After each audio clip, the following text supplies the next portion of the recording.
नमस्कार, मैं अबरारुल हक रहमानी। आप देख रहे हैं नेक्स्ट 9 न्यूज़। महाराष्ट्र में जब से शिवसेना में बगावत हुई उसके बाद से आदित्य ठाकरे जो है कहीं ना कहीं सक्रिय हो गए अपनी पार्टी के विस्तार के लिए, अपनी पार्टी के बचाव के लिए, क्योंकि जितने तमाम नेता जो थे लगभग वो शिवसेना पार्टी को छोड़ करके एकनाथ शिंदे गुट के साथ जा मिले हैं। लेकिन अब बड़ी खबर ये आ रही है महाराष्ट्र की राजनीति से कि ठाकरे परिवार जो है वो एक होने जा रहे हैं। सूत्रों के हवाले से बड़ी खबर आ रही है हमारे पास कि ठाकरे परिवार के जो दो गुट हैं, दो गुट में इसलिए कह रहा हूं कि राज ठाकरे अपनी एक अलग पार्टी के साथ महाराष्ट्र में राजनीति करते हैं और उद्धव ठाकरे वो अपनी उसी विरासत वाली पार्टी यानी कि शिवसेना के साथ अपनी राजनीतिक यात्रा को महाराष्ट्र में आगे बढ़ाते चले जा रहे हैं। लेकिन अब अमित ठाकरे और राज ठाकरे, अमित ठाकरे जो कि राज ठाकरे के बेटे हैं, आदित्य ठाकरे जो कि उद्धव ठाकरे के बेटे हैं, दोनों भाई जो एक साथ आकर के महाराष्ट्र में शिवसेना को नई ताकत देने जा रहे हैं। क्योंकि शिवसेना को इस वक्त नौजवान लीडर की ज़रूरत है, युवा लीडर की ज़रूरत है।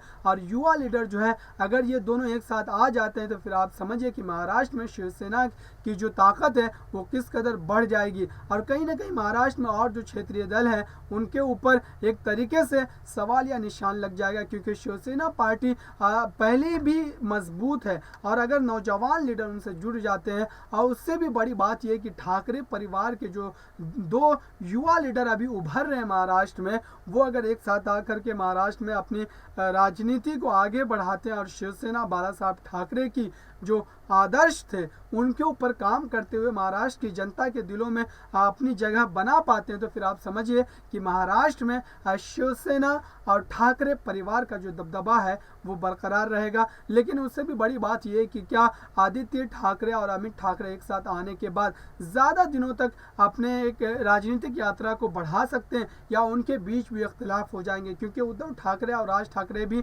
भाई होने के नाते एक साथ देखे गए हैं कई मंचों पर। कितने दशक तक वो एक साथ राजनीति किए बाला साहब ठाकरे के ज़माने में, लेकिन एक समय ऐसा आया कि दोनों ने अपने राजनीतिक सफ़र को जो है जुदा कर लिया और अलग अलग तरीकों से वो अब राजनीति करते हुए नजर आ रहे हैं। लेकिन स्थिति के हिसाब से राज ठाकरे परिवार और उद्धव ठाकरे परिवार जो है वो एक साथ आते हुए देखा जा रहा है। और ये महाराष्ट्र की राजनीति के लिए बाकी जो तमाम सियासी लीडर हैं उनके लिए एक ज़्यादा फिक्र की बात इसलिए हो जाती है क्योंकि शिवसेना पार्टी जो है महाराष्ट्र में इस तरीके से अपनी पैठ बनाई हुई है फिलहाल, जिस तरीके से और भी क्षेत्रीय दल जो होते हैं, चाहे वो हम बिहार में आरजेडी की बात कर लें, चाहे नवीन पटनायक की बात कर लें उड़ीसा में, तो इन तमाम दलों से भी ज़्यादा अगर मैं कहूँ तो मराठा मानुष होने के नाते जो एक तरीके से लगाव है मराठी लोगों का शिवसेना पार्टी से, वो कहीं ना कहीं हमें चुनाव के समय जब मत का इस्तेमाल करते हैं वहाँ के मतदाता तो आपको ज़रूर देखने को मिलता है। और ये सारी बातें कहीं ना कहीं दर्शाती है कि शिवसेना पार्टी जो है अब भी अपने दमखम को महाराष्ट्र में बरकरार रखी हुई है। और साथ ही आदित्य ठाकरे और अमित ठाकरे अगर एक साथ आते हैं तो फिर इस बल को और भी ज़्यादा ताकत मिलेगा। देखते रहिए ताज़ा तरीन खबरों के लिए नेक्स्ट 9 न्यूज़ को। धन्यवाद।